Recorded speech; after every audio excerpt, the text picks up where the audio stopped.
রাসূলুল্লাহ সাল্লাল্লাহু আলাইহি ওয়াসাল্লামের ৪ জন কন্যা ছিলেন। হযরত জয়নাব, হযরত রুকাইয়া, হযরত উম্মে কুলসুম এবং হযরত ফাতেমা রাদিয়াল্লাহু তাআলা আনহুন্না। তাদের মধ্যে সর্বকনিষ্ঠ হচ্ছেন হযরত ফাতেমা রাদিয়াল্লাহু তাআলা আনহা।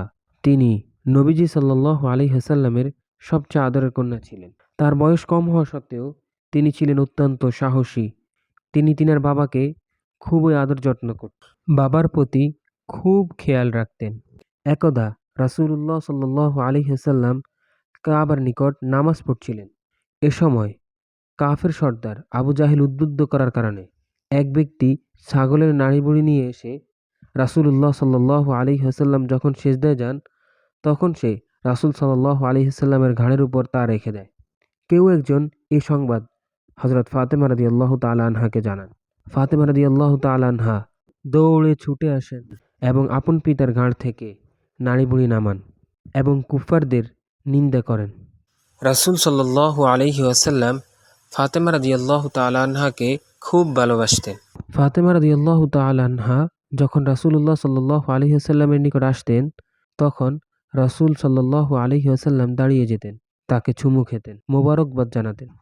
একবার রাসূল সাল্লাল্লাহু আলাইহি ওয়াসাল্লাম মিম্বারে দাঁড়িয়ে বললেন, ফাতেমা আমার দেহের টুকরা। যে তাকে পেরেশান করবে সে আমাকে পেরেশান করল, যে তাকে কষ্ট দিবে সে আমাকে কষ্ট দিল। তিনি যখন বিবাহের বয়সে উপনীত হলেন, তখন অনেক বড় বড় সাহাবায়ে কেরামের পক্ষ থেকে বিবাহের প্রস্তাব আসে, কিন্তু রাসূল সাল্লাল্লাহু আলাইহি ওয়াসাল্লাম সম্মতি জ্ঞাপন করেননি। যখন হযরত আলী রাদিয়াল্লাহু তাআলা আনহুর পক্ষ থেকে বিবাহের প্রস্তাব আসে, তখন রাসূল সাল্লাল্লাহু আলাইহি ওয়াসাল্লাম রাজি হন। রাসূল সাল্লাল্লাহু আলাইহি ওয়াসাল্লাম এতে আনন্দিত হন, কিন্তু তিনি ফাতেমা রাদিয়াল্লাহু তাআলা আনহার সম্মতি জানতে চাচ্ছিলেন। রাসূল সাল্লাল্লাহু আলাইহি ওয়াসাল্লাম ফাতেমা রাদিয়াল্লাহু তাআলা আনহার কাছে গিয়ে বলেন, আলী তোমার কথা বলল। হযরত ফাতেমা রাদিয়াল্লাহু তাআলা আনহা নীরব থাকলেন, অর্থাৎ তিনি এই বিয়েতে সম্মত। কুমারী মেয়ে বিবাহের কথা শুনে নীরব থাকা সন্তুষ্টির লক্ষণ। বিয়ের ফয়সালা করে রাসূল সাল্লাল্লাহু আলাইহি ওয়াসাল্লাম আলী রাদিয়াল্লাহু তাআলা আনহুকে জিজ্ঞেস করলেন, মোহর কি হবে? আলী রাদিয়াল্লাহু তাআলা আনহু বললেন, আমার নিকট তো মোহর আদায় করার মতো কিছু নেই। রাসূল সাল্লাল্লাহু আলাইহি ওয়াসাল্লাম বলেন, আমি তোমাকে যে বর্মটি দিয়েছি তা কোথায়? আলী রাদিয়াল্লাহু তাআলা আনহু বলেন, সেটি আছে। রাসূল সাল্লাল্লাহু আলাইহি ওয়াসাল্লাম বললেন, সেটি মোহর হিসেবে দিয়ে দাও। হযরত আলী রাদিয়াল্লাহু তাআলা আনহুর কাছে একটি উট ছিল, তিনি সেটিও বিক্রি করে দিলেন।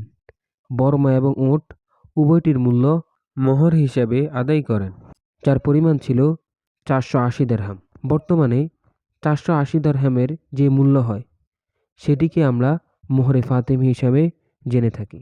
হযরত ফাতেমা রাদিয়াল্লাহু তাআলা আনহা যখন আলী রাদিয়াল্লাহু তাআলা আনহু এর ঘরে যান, তখন তিনার ঘরে কিছুই ছিল না। হযরত ফাতেমা রাদিয়াল্লাহু তাআলা আনহা আলী রাদিয়াল্লাহু তাআলা আনহু এর ঘরে যাওয়ার পূর্বে কয়েকজন মহিলা সাহাবী রাদিয়াল্লাহু আনহুন্না কিছু আসবাবপত্রের ব্যবস্থা করে দেন, যেগুলো হলো খেজুর গাছের ছাল দ্বারা তৈরি 2টি বিছানা, 2টি বালিশ, একটি পানির পেয়ালা, একটি মোশক, একটি চাটাই, 2টি চাক্কি ও 2টি মোটকা। আইমান রাদিয়াল্লাহু তাআলা আনহা হযরত ফাতেমা রাদিয়াল্লাহু তাআলা আনহাকে আলী রাদিয়াল্লাহু তাআলা আনহু এর ঘরে দিয়ে আসেন। হযরত আলী রাদিয়াল্লাহু তাআলা আনহুর ঘরে কামরায় চতুর্ভুজ আকৃতির একটি উঁচু স্থান ছিল।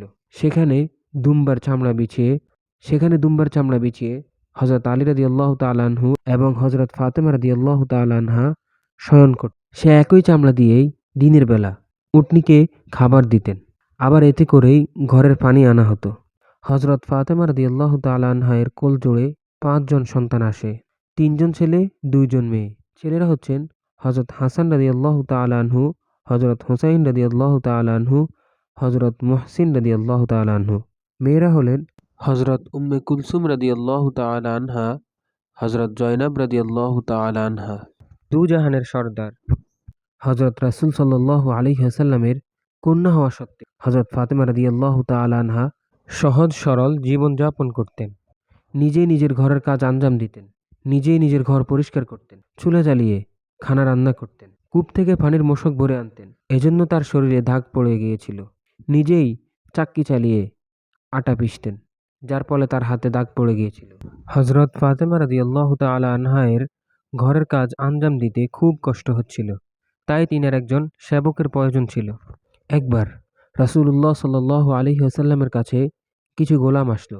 আলী রাদিয়াল্লাহু তাআলা আনহু ফাতেমা রাদিয়াল্লাহু তাআলা আনহাকে বললেন যেন তিনি গিয়ে রাসূল সাল্লাল্লাহু আলাইহি ওয়াসাল্লামের কাছে বলেন একজন গোলাম দেওয়ার জন্য, যাতে ঘরের কাজে সহযোগিতা হয়। হযরত ফাতেমা রাদিয়াল্লাহু তাআলা আনহা গেলেন, কিন্তু লজ্জায় কিছু বললেন না, চলে আসলেন। রাসূল সাল্লাল্লাহু আলাইহি ওয়াসাল্লাম যখন ঘরে আসলেন, তখন আয়েশা রাদিয়াল্লাহু তাআলা আনহা বললেন, ফাতেমা এসেছিল। পরবর্তীতে হযরত আলী রাদিয়াল্লাহু তাআলা আনহু রাসূলুল্লাহ সাল্লাল্লাহু আলাইহি ওয়াসাল্লামকে বিষয়টি অবগত করেন। তখন রাসূলুল্লাহ সাল্লাল্লাহু আলাইহি ওয়াসাল্লাম গোলাম দিতে অসম্মতি প্রকাশ করেন। তিনি বলেন, আসহাবে সুফফারা ক্ষুধার্ত, আমি গোলামগুলো বিক্রি করে তাদের খরচার্দির ব্যবস্থা করব।